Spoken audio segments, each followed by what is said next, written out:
अलिबाग पेण मार्गावर तीनविरा ते मौनुशेट वाडा दरम्यान 2 चारचाकी वाहनांची समोरासमोर धडक होऊन सुमारे 6 प्रवासी जखमी झालेत. अपघातात दोन्ही वाहनांचं मोठं नुकसान झालंय. स्थानिकांनी तात्काळ मदतकार्य करत जखमींना रुग्णालयात दाखल केलं. काहींची प्रकृती चिंताजनक असल्याचं समजतं. प्राथमिक अंदाजानुसार वेग आणि निष्काळजीपणा अपघातास कारणीभूत असल्याचं सांगितलं जातंय.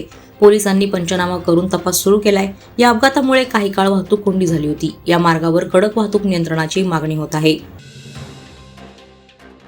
खोपोलीत गॅस सिलेंडरच्या तुटवड्यामुळे ग्राहकांना तासनतास रांगेत उभं राहावं लागतंय. लक्ष्मीनगर परिसरातील गॅस एजन्सीसमोर पहाटेपासूनच गर्दी दिसून आली. कोटा कमी मिळत असल्यामुळे सिलेंडरचा पुरवठा अपुरा असल्याचं सांगितलं जातंय. नागरिकांनी टोकन पद्धत लागू करण्याची मागणी केली आहे. रांगेत उभे राहणाऱ्यांसाठी मूलभूत सुविधांचा अभाव असल्याची तक्रारही करण्यात आली आहे.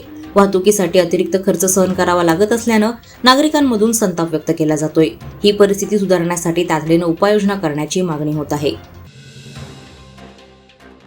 पनवेल सायन महामार्गावर नेरुळ येथील डी.वाय. पाटील पुलावर महाराष्ट्र राज्य परिवहन मंडळाच्या इलेक्ट्रिक बसला अचानक आग लागल्याची घटना घडली. पुण्याहून बोरिवलीकडे जाणाऱ्या या बसमधून प्रथम धुराचे लोट निघू लागले आणि काही क्षणातच आग भडकली. मात्र चालक आणि वाहकांच्या सतर्कतेमुळे सर्व प्रवाशांना तात्काळ सुरक्षित बाहेर काढण्यात आलं. त्यामुळे मोठी जीवितहानी टळली. अग्निशमन दलानं घटनास्थळी धाव घेत आग आटोक्यात आणली. या घटनेमुळे महामार्गावर सुमारे 4 किलोमीटरपर्यंत वाहतूक कोंडी झाली होती. यशश्री शिंदे प्रकरणात पीडित कुटुंबाला 8 लाखांची आर्थिक मदत आणि शासकीय नोकरी देण्यात आली आहे. केंद्रीय मंत्री रामदास आठवले यांच्या पुढाकारानं ही मदत देण्यात आली. यावेळी अनुष्का शिंदे हिला नोकरीचं परिपत्रक प्रदान करण्यात आलं. स्थानिक कार्यकर्त्यांच्या पाठपुराव्यामुळे कुटुंबाला दिलासा मिळालाय.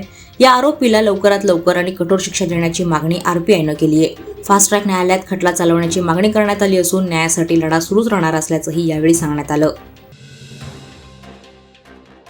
माणगाव परिसरात गॅस तुटवड्यामुळे हॉटेल व्यावसायिकांना मोठा फटका बसतोय.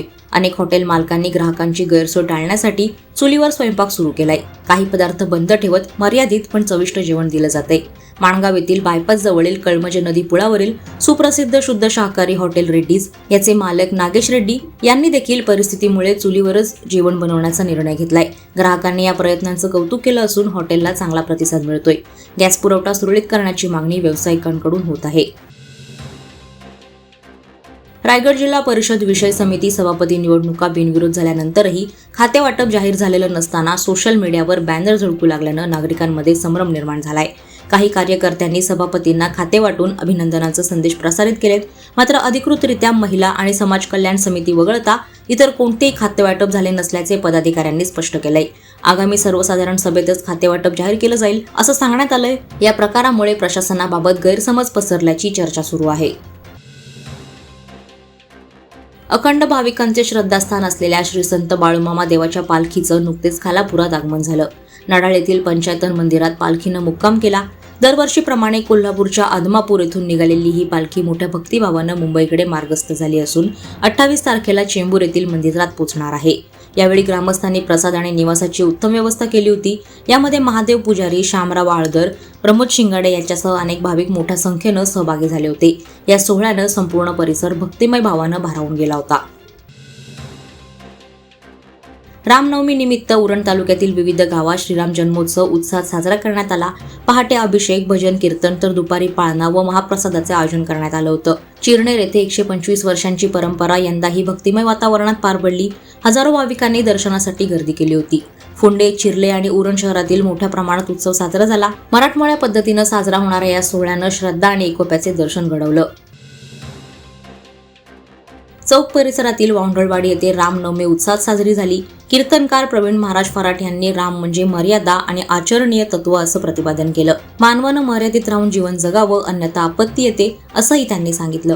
कार्यक्रमात अभिषेक, कीर्तन, पाळणा आणि महाप्रसादाचं आयोजन करण्यात आलं होतं. हे परिसरातील एकमेव राम मंदिर असल्यानं भक्तांची मोठी गर्दी झाली होती.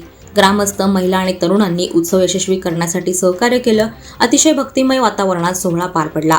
वादळवारा लाईव्हसाठी न्यूज ब्युरो, रायगड. नवी मुंबई व रायगड जिल्ह्यातील ताज्या बातम्या आणि घडामोडींसाठी सबस्क्राईब करा वादळवारा लाईव्ह चॅनल आणि दाबा बेल आयकॉन.